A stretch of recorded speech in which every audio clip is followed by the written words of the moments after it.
दो पॉइंट है जिसमें बच्चे सबसे पहले मैं डाला कि आप बिहार पुलिस से यदि चाहते हैं किन किन बातों पर जानकारी लेना चाहते हैं, तो उन लोगों का ये कहना था कि जो ये वैकेंसी दिया गया है इसमें 22 में अहर्ता मांगी गई है, 22 में ही उम्र सीमा मांगा गया है और कोरोना काल को लेकर सर 3 साल छूट दे दिया जाता और जो 23 वाले बच्चे हैं इंटरमीडिएट पास किए हैं सर उनको भी दे दिया जाता, क्योंकि फिर कब आएगी वैकेंसी ये तो कैलेंडर नहीं है कि अगला साल नहीं दे दिया जाएगा।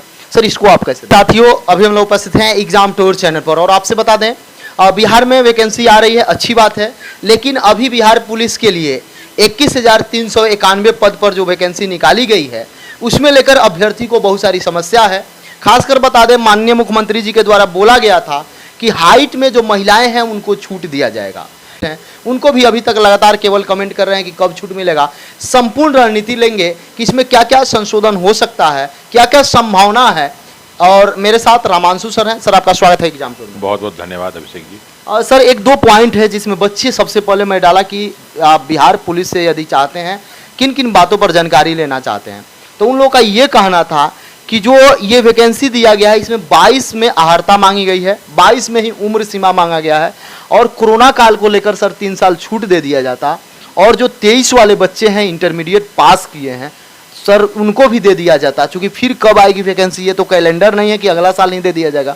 सर इसको आप कैसे देखते हैं? देखिए सबसे बड़ी चीज़ इसमें ये है कि इतनी बहुत बड़ी वैकेंसी आई है 21,391 की, तो स्वाभाविक है कि हर बच्चा चाहता होगा कि हमको नौकरी मिल जाए।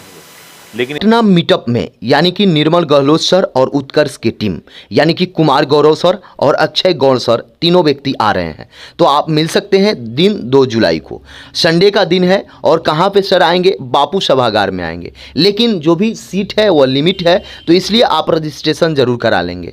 रजिस्ट्रेशन कराने का लिंक मैं डिस्क्रिप्शन में दे दिया हूँ, उस पर जाकर आप जरूर जुड़ जाएँ और आप वहाँ जाकर सर से अपनी समस्या को रख सकते हैं। जो भी कॉम्पिटिटिव एग्जाम की तैयारी करते हैं या अपने लाइफ में किसी भी प्रकार से परेशान चल रहे हैं, तो आप गौरव सर को जानते हैं, लगातार वह इतना अच्छा पढ़ाते हैं, करेंट अफेयर और स्टैटिक जीएस की एक ही बार में सभी के जेहन में आ जाता है। और बता दें अक्षय गौड़ सर भी रहेंगे, निर्मल गहलोत सर भी रहेंगे और ये 2 जुलाई के दिन आपसे मिलेंगे और बापू सभागार में यानी गांधी मैदान के जो बगल में बापू सभागार है वहाँ पे आप जाकर ले सकते हैं। लिमिटेड सीट है, सुबह वाला सीट फुल हो चुका है, शाम में सीट कुछ बचे हुए हैं, तो इसमें रजिस्ट्रेशन का जो लिंक है डिस्क्रिप्शन में मिलेगा, वहाँ से आप जाकर रजिस्ट्रेशन कर सकते हैं। उत्कर्ष वाले Kumar Gaurav sir, current affair के सबसे विशेषज्ञ कुमार गौरव सर, यानी कि ये आपसे मिलेंगे 2 जुलाई को। जरूर रजिस्ट्रेशन करें। जो भी अभ्यर्थी किसी भी प्रकार से अपना सवाल पूछना चाहते हैं तो सर से पूछ सकते हैं। इसमें जो 2 मुख्य समस्याएं हैं उस पर सरकार का कोई इसमें ध्यान आकर्षित कराना चाहूँगा। पहला तो है एज वाला, क्योंकि ये वैकेंसी आपकी अब आ रही है, इस जून महीने में आप लाए और 20 जून से फॉर्म भरा जाना है 2023 से। तो जब 20 जून 2023 से फॉर्म भरा जाना है तो इसमें आपने एज जो है फरवरी 2022 से क्यों लिया? मतलब आज से 1 साल नहीं 100 साल पहले का आप एज ले रहे हैं, तो उससे नुकसान हुआ ना। उससे नुकसान क्या कि जो नए बच्चे आ रहे हैं अब वो तो फॉर्म नहीं भर पाएंगे, तो उनके लिए दिक्कत होगी। पुलिस में सर यंग चाहिए और पुलिस में ऐसे भी यंग यूथ चाहिए। आपने 18 से 25 रखा है तो इन बच्चों को भी मौका मिलना चाहिए। तो पहला तो हमारा सरकार से ये निवेदन होगा कि ये जो उन्होंने डेट रखा है, चूँकि अभी 20 को फॉर्म निकलना है, अभी आपके पास 8 दिन टाइम है, तो इसमें करेक्शन हो जाए, सुधार हो जाए तो कोई दिक्कत नहीं। अब मुझे नहीं मालूम कि ये किस बेसिस पर उन्होंने निकाल दिया ये, तो ये निकालना चाहिए कि भाई 1 फरवरी जो आप 2022 लिखे हैं इसको आप 23 कीजिए और 1 मई 2023 कीजिए, तो और अच्छा हो जाएगा। ये आपको नए लड़के फॉर्म भरेंगे और सबको मौका मिल जाएगा, आपको चूज़ करने के लिए अच्छे अच्छे लड़के मिल जाएंगे।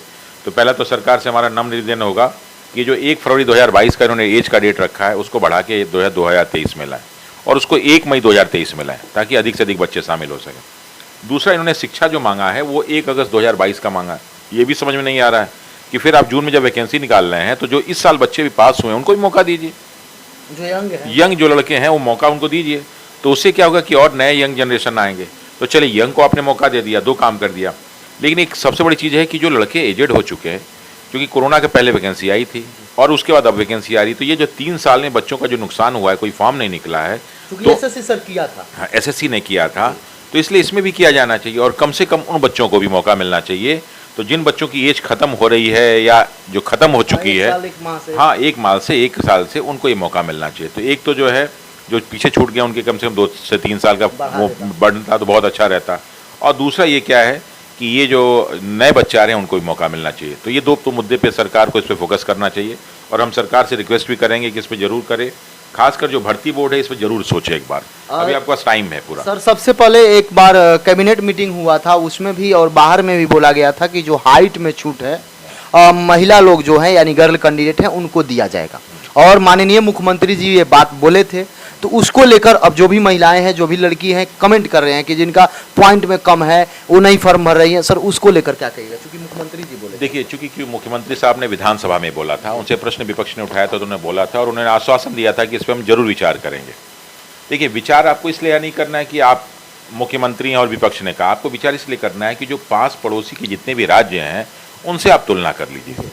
अगर उनके यहाँ कम है तो आपके यहाँ भी कम हो सकता है। ऐसे भी बिहार में एक आप पक्ष जाएंगे तो वहाँ पे लड़कियों की हाइट थोड़ी सी कम है, ईवीसी को लेकर भी हाँ। बोला गया था। तो इसलिए जो है मैं ये भी रिक्वेस्ट करूँगा कि जो आसपास पड़ोस में झारखंड में और बिहार और बाकी जो है यूपी के राज्य में जो हाइट है उसके हिसाब से आप यहाँ तय कर दीजिए, तो आपको कोई अलग से प्रावधान नहीं बनाना पड़ेगा और लड़कों में कोई असंतुष्टि नहीं रहेगी। तो ये लड़कियों वाला मुद्दा ये भी सॉल्व हो जाएगा।